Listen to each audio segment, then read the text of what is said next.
Well, hello, everyone, and welcome to the Intelligent Community, the podcast of the Intelligent Community Forum. We're glad you came to our home. I'm Lou Zaccarella, one of the founders of ICF. We continue the Moment of Truth series today with a very special episode featuring a very special guest who we are honored to have with us, and soon you'll know why. But first, this series is brought to you by the Institutes for the Study of the Intelligent Community in Dublin, Ohio, and Hsinchu, Taiwan. The Intelligent Community podcast is also supported by the nearly 24 members of the Intelligent Community Forum. Thank you. Well, history will record that in a 10-year period beginning in April 2002, when shortly after a new government had been installed in January with the removal of the Taliban, a golden era began in Afghanistan. In fact, this era began when a true patriot, then living in India and Sweden, and living well by his definition, took one of the first flights back home. He went there, he says, as a duty to his country and to build something no one thought was possible, a telecommunications and information technology infrastructure that would help bring his country, the Islamic Republic of Afghanistan, to the modern era. Now, there were a few who actually believed that Amirzai Sangin, my guest today, who shortly became the Minister of Communications and IT for the nation in late 2004, would accomplish much. After all, if you wanted to make a phone call in Afghanistan at that time, you actually had to go to another country, Pakistan. But by the time his tenure ended in 2014, there was not a single person who did not have a cell phone. Mobile service covered 80% of that nation, a nation the size of Texas here in the United States. There were 5 licensed operators, and unlike Pakistan and Iran, Afghanistan actually had 3G service. With American companies like Globecom helping build a hybrid fiber satellite network, something approximating a miracle had occurred. Afghanistan's people voted. Afghanistan's students, women, and children had access to the internet. There were internet cafes. Afghanistan's capital, Kabul, was even embracing the ICF method. His achievement, the nation's achievement, caught the eye of the world. In 2006, the Intelligent Community Forum awarded Mr. Sangin its Visionary of the Year award in New York, where he was welcomed by the mayor of New York's chief information officer. He spoke then of his moment of truth and his vision of what telecommunications can achieve. History, like progress, is not a straight line. It moves forward and backward, but it rests on the assurance that a free community is its anchor. The history of Afghanistan's golden age of telecommunications is told in a new book, Me and Telecommunications, by its author, a remarkable man and a friend, Mr. Amirzai Sangin, who we are absolutely thrilled to welcome here. Mr. Sangin, welcome back home on behalf of the entire ICF family. Thank you so much, Lou. I'm honored to be joining you in this meeting. Well, it's great to see you. And as I said, you're looking quite well, quite fit, and I'm glad to hear that. Well, first of all, I want to thank you for your introduction. Excellent introduction, and it just summarized well about the work and about my book in general. Very good. So you approve. That's good. That's step one for me. And we'll be talking about the book, and I want to have you tell your story because I think it is one of the great stories. First, though, if you're able to tell us, where are you today? What is the situation as you understand it back home? And what have you been doing since you left Afghanistan? Currently, I'm in Istanbul, and I'm talking from Istanbul. And as you know, I was a minister from 2004 till 2014. And of course, prior to that, I was advisor to the previous minister for two years. So that was the time when, as you explained, major progress was made in telecommunications in Afghanistan. Mm-hmm. And of course, after 2014, I was no longer involved in the government directly. But I have been in Afghanistan, going in and out, meeting with the people, following the situation in Afghanistan. The good thing I could say is that the work we had done continued to benefit the people of Afghanistan. So even today, when the Taliban are in power, the same mobile services and internet services are being used by the people. And actually, even today, all the Afghan people are interconnected, and they're also connected with their relatives abroad. So the services are still benefiting the people. Yeah. But of course, what happened was after 2014, the situation in Afghanistan gradually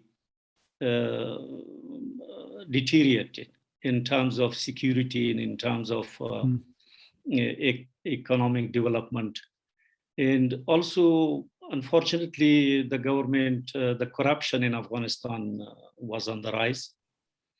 And as a result of this, I can say that the telecom sector, in ICT sector, did not have much further growth.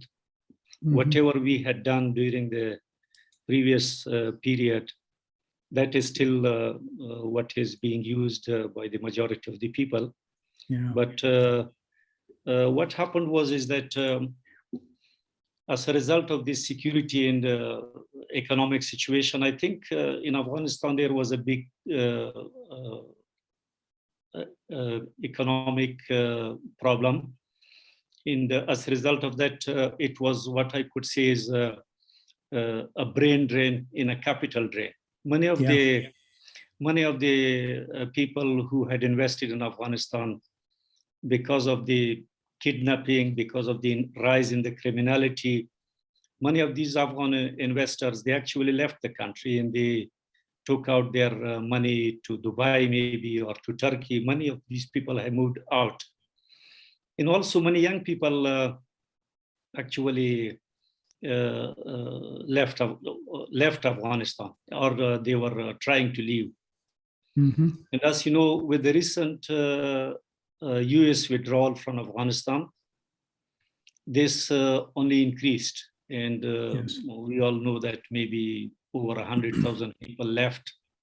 And I think there's 100 to 150,000 people who have left. These are, you can say, is the educated class, the people who got experience, who got knowledge during the last 20 years in Afghanistan. Mm-hmm. And even today, I think more and more people are looking outward. They are trying to find a way out from Afghanistan and look for a better life and maybe a better future outside Afghanistan. So unfortunately, this is the current situation in Afghanistan. Yeah. And, thank you for that. We suspected it was. And I want to talk later in our conversation about the infrastructure you built, what is at least still there, how it might be used. And then maybe at the end of our discussion, talk a little bit about perhaps a vision for getting people back into the country someday, because nothing stays the same forever, as you proved with your miraculous work. Let's go in order first, Amirzai. The book is titled Me and Telecommunications. Now, I have to ask the interviewer's question, which we ask every author. First, why did you write the book? What is it about? And you told me when we spoke a while ago that it was a guide. You used the word guide. So what do you mean by that? Why did you write the book? What's it about, and why a guide? Yeah, actually, it has been in the last 10 years or so. I thought about my life, and then I got this idea that I must write a book about my life. And the idea about my book is that it can transfer the knowledge and experience that I got during my life to the people of Afghanistan and maybe to the future generations. And what I try to do is in this book is to give guidance as to what I did, how I did, what were the challenges we met in how we overcome these challenges. So I think it is not just about what we have done, but actually explaining how we have done the work and what were the objectives. And then I have even explained, like, if we did certain work, what were the benefits, how it impacted the people, the population. So in this way, I think it becomes like a good guide for young people. When they read it, I hope that they will get inspiration and guidance about their work in any field that they might be working. Yeah, and of course you're now you're the father of telecommunications. You're the guru, so they're going to be paying attention to you when you tell your story in that book. Now, let's tell our listeners the story of your work, and we'll try to go in order. Because when you were in New York in 2006, of course, the entire Intelligent Community Forum movement knew about you. They knew your story. But it's been 15 years since you appeared. Oh, actually, you came back in 2012 to give out an award. I forgot that. Yes. We saw you twice, but you know what I'm saying here. You've said before that 9/11 was a moment of truth for you. You say in your book that it was a call to duty. Tell us about that period when you returned to Afghanistan, because you had had to leave the country, and then you heard the call to come back. Yes. Well, I left Afghanistan in 1980 after the Soviet invasion of Afghanistan. And as a result of that, I became a refugee in Sweden. And I was very fortunate to get employment in the Swedish Telecommunications. And I worked for 20 years with the Swedish Telecommunications. The first 10 years I worked in the home market with mobile network designs, planning, designs, implementation. It was a very interesting period. And then, in fact, in the 1990s, the telecommunication market started opening up. Many countries, before the 1990s, in most countries, the telecommunication was the government monopoly. But in the 1990s, with the GSM in mobile service coming up, many countries decided to engage private sector and give out licenses. And that is when a friend of mine in Sweden called me and said that Swedish Telia or Swedish Telecommunication would like to form a small group to work in international projects, looking for international licenses. And I told him, yes, I'm very happy to join this group. I am very much interested to work internationally. And a small group was formed in 1990. And for 10 years, actually, we worked in many different parts of the world. And we were quite successful. Wherever we went and participated in license bidding process, we won a license. So it was a very successful international venture. Yeah, you're a pretty good salesman, as I understand it. You were a pretty good salesman. Thank you. In all these ventures, our duty was to first take part in the bidding process. Mm-hmm. And after winning the license, then we established the company. And then there was a procurement process to buy the network, the equipment, and made contracts, and actually employed recruited people in that country until launching of the service. So this whole process in each country was taking about 1 year for us. So what happened was this gave me a tremendous experience in telecommunications, because I had to deal with government. I could see what different government, what their policies were in relation to giving out licenses. And then I got experience in establishing companies. I got experience in procurement processes. So it was a very wide range of experience I got. Right, right. And I was busy in this work until 2001. And then suddenly, this event of 9/11 happened. And I think all the people in the world, they remember that day, that moment. And I myself, I was in India when I received a call from my son in Sweden and said, Father, do you know a plane has hit the World Trade Center? The first plane had hit. Then I suddenly got up and put on the TV, and there was no electricity in India at that time in my apartment. So in fact, I rushed into a hotel where there was a backup generator and the TV was on. And then I watched the whole event live on TV that day. That was a very a day nobody will forget. Nobody can forget. And well, few days later, then of course things happened in Afghanistan. There was a change coming up in Afghanistan. That Taliban regime was over, and a new interim government came in place.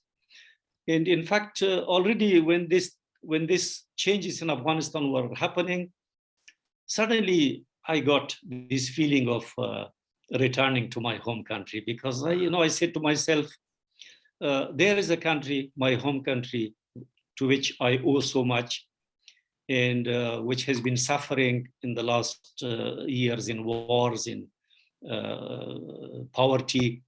And I knew that in Afghanistan, there were no telecommunications. Nothing was there. So at the same time, I knew that now you have gained so much experience from around the world. Mm-hmm. So that gave me the confidence that if I go to Afghanistan, I would be able to do something for my country. And yes. So I decided to do this, to take this big step. As you said in your introduction, I had a good job, in a good salary, good life, everything was good. But I said, no, I have a duty. It was like a call of duty from my home country. So I just, moment of truth, yes. I decided to come to Afghanistan, and then of course, it was my destiny, and lots of things.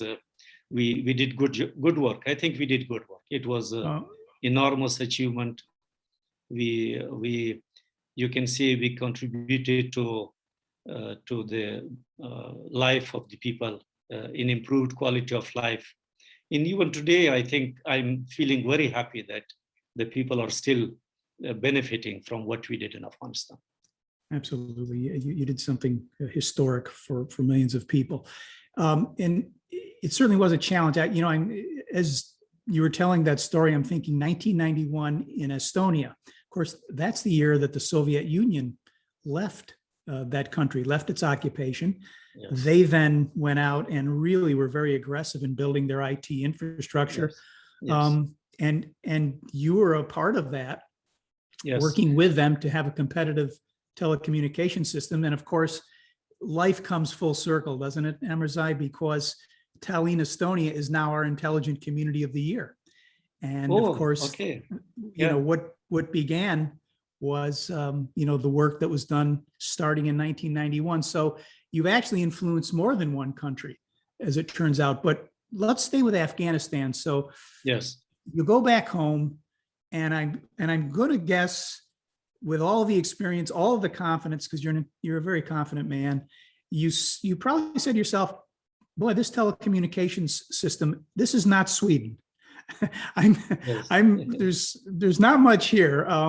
I mentioned some of the challenges you faced earlier, but tell me, how were you able to get that system in place? And later we can talk about the outcomes, but what were the first steps? What was the big problem to be solved that you found? Yeah, if you please allow me, let me also tell you one other point about the book, which I call Me in Telecommunication. And I think the point I want to make is prior to leaving Afghanistan for Sweden, I come from a very rural area of Afghanistan. It is at that time when I was a child, it was almost no development there. And in my hometown, there was school only up to 6th class. There was no more school in my hometown. It's only 6th grade. Sixth grade, yeah, only 6th grade. Yeah. So in fact, my father at that time asked me in the springtime, son, do you want to study? And maybe I was about 12 or 13 years old. And I said, yes, I want to study. Then he said, let us go. And there were no public transport. He was in front of me and I was behind him. We walked to another city called Gardes, from Urgun to Gardes. This is 120 kilometers. We walked one whole day in the mountains, rivers and mountains. Stayed one night in the middle. In the next evening, we reached Gardes. So he made me walk for 120 kilometers at the age of 12 or 13. Yeah. And he put me there in a school, and that school had a hostel. So from the age of 13, I was away from my family. I studied there for 3 years in Gardes, which was the capital of our province. But even at that time, there was no more school than the 9th grade in the whole province. So what happened? At the end of that, I came to Kabul. And in Kabul, I was told by the Ministry of Education that they have given me to the Telecommunication Training Center. So I asked them, what is that? They said, this is a newly established training college for telecommunication technicians. Uh-huh.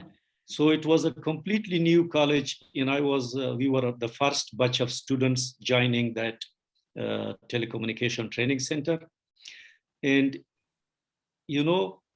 that is the day when I entered telecommunication at the age of probably, I was at that time 15 years old. So this is just for the audience. This would be about what, 1964? 1964, 65. 65. 64, 1964. 64. So that's why I called my book Me in Telecommunication, because from the age of 15 or 16, I entered this telecommunication training college. And from that day till today, the whole of my life, I have been active in this field of telecommunications. Yeah. Yes. Did it? And I want to get back to that question about when you got into office in 2004. You became the minister in December of that year. But I want to ask you, did it ever occur to you, even at that age, that someday you might be responsible for connecting villages, schools, hospitals for some young kid in, I think it's Urgun district where you were talking about? Yeah. Urgun. Did you ever think that you were going to someday make it possible so that some young kid in that district would be able to go online and get education from Harvard if you wanted to, or London, where you eventually got your degree? Did you ever think about that, or were you just, man, my father made me walk through these mountains, I better do well here? Well, at that time, of course, I had no idea that when I was walking with my father, coming to Gardes and then coming to Kabul to study, I was just happy to have had this opportunity to get the education. I was very happy. Yeah. But obviously, when I took the step of moving from India to Afghanistan, that is where I felt I'm going to make a contribution to the life of the people. And in fact, when I arrived in Afghanistan, I saw the people, I saw their faces. They didn't look very good. The whole country, it was ruined, and the people, if you saw their clothes, the clothes that they were wearing, you could see that the population had gone through huge suffering in the wars, in the destruction. You know, in Kabul, prior to the Taliban coming there was a civil war in Kabul, and the city was completely destroyed. You know, so when I came to Kabul and I saw all the buildings destroyed, in the city was in ruin, and the people were their life was miserable. It was a shocking experience for me to come back to Afghanistan after 20 years life and work in Sweden. But I was, at the same time, I was feeling very happy that here I am, and now I am going to do something about it. And yeah. I am very happy that I was able to actually make a contribution. Oh, you sure were. And as I said earlier, it certainly was not easy. And again, you just described the situation that you found in Kabul.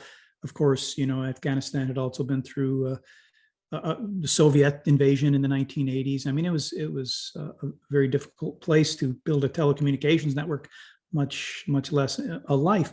But you began to do the work. You put the systems in place. You founded Afghan Telecom the next year, 2005. Yes. So let's talk a little bit about that, because again, you didn't come in and look around and say, gee, what do I do next? You had a blueprint. I know you very well. You're a planner. You had a game plan, as we say in American football. Exactly. As soon as I came to Afghanistan, and I went and met the minister, which was Amirzai at that time. It was the interim government, and he asked me to join him and be his advisor. And of course, I was not so sure in the beginning, but one day he told me that you must join me because without you, I cannot manage. So then, as I felt it is a call of duty. So I said, okay, I will join you. And I joined him. And you know, the first job mission I had was to draft the telecom policy, the telecom and ICT policy of Afghanistan. Mm-hmm. And so together with one man from US called Ken Zeta, some friend, he joined me, and we together with a few young Afghans, we were together and we drafted the telecom policy. And in fact, this telecom policy, you can say, was the guiding principles of what we wanted to do, what were the goals, and how we want to go about it. And after doing that, of course, we did a few other things. Together with this minister, we started working on the telecom law, and we also started working on the creation of Afghan Telecom. These were some of the major things we did. And then in the end of 2004, when Karzai became the elected president, I was asked to join him as the Minister of Communications. Mm-hmm. And so in December 2004, I joined him. And it was very lucky for me because the policy that we had drafted and was approved by the cabinet. So I became the implementer of the same policy. It was, I knew everything. It was like, let us start 1, 2, 3, 4. And I knew the steps, how to go about it. Uh-huh. So for me, I think what I had learned was from my experience is to create first the enabling environment, what you call the enabling environment, to get the correct environment for success. In this consisted of the policy, which we already had. And then we worked very fast on the telecom law, and that was passed. And then number 3, based on this telecom law, we also set up a regulatory department, which was very important. This is called Afghan Telecommunication Regulatory Authority. In fact, this is the first and the only regulatory authority in Afghanistan, even today, I think.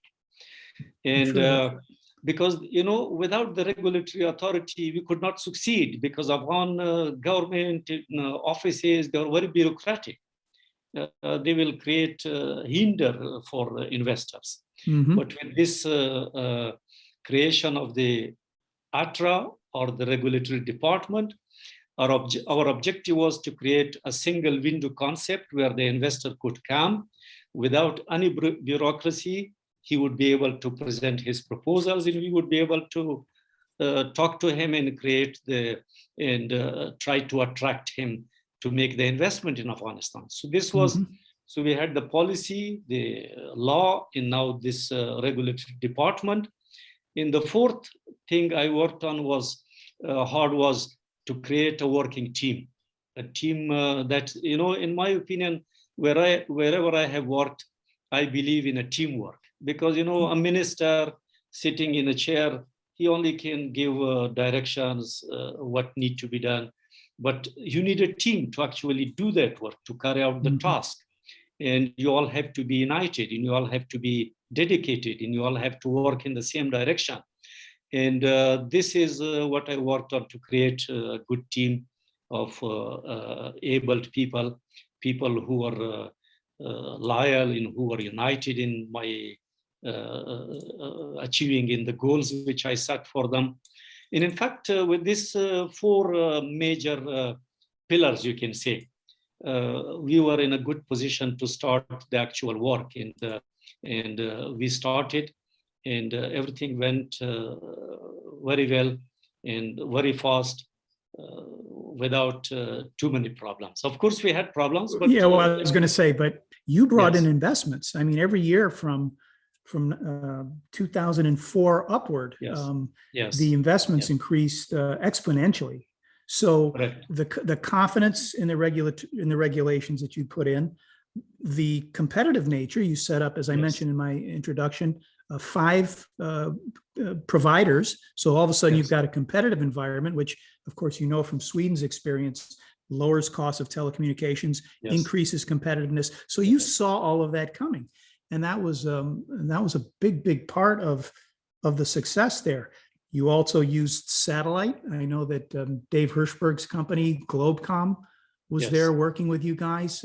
Satellite was, again, a big part of your hybrid network. So you put all of this in place, and the outcomes were, again, remarkable. Well, that's all the time we have this week for our interview with Mr. Sangin. However, this special interview continues next week in part 2 as part of our Moment of Truth series. Next week, he and I will discuss the ICT Institute, which he created in Afghanistan, the social and economic impacts of his work, and much more. We hope you'll join us. Many thanks again to the ICF Institutes in Hsinchu, Taiwan, and Dublin, Ohio for their support. Thanks also to the members of ICF for their ongoing support. As a reminder, we are rapidly approaching the January 22nd deadline to submit nominations for the Intelligent Community Awards program. Join us and see how your community does against the communities in the world. There's no cost to submit a nomination, and communities that do submit will not only be entered for consideration as an intelligent community, but will also receive a snapshot report comparing their community to our international data set. Again, this is at no cost. We think that your community would benefit from submitting a nomination and also from seeing how it compares with other communities around the world. More information can be found at intelligentcommunity.org/nominations. And good luck. Make sure to follow up on Twitter at New Communities and on Facebook at Intelligent Community Forum, and subscribe to this podcast on Apple Podcasts or Spotify. For our producer, Matt Owen, myself, Lou Zaccarella, and everyone at the Intelligent Community, thank you for joining us. And I'm reminding you again that there really is no place like home.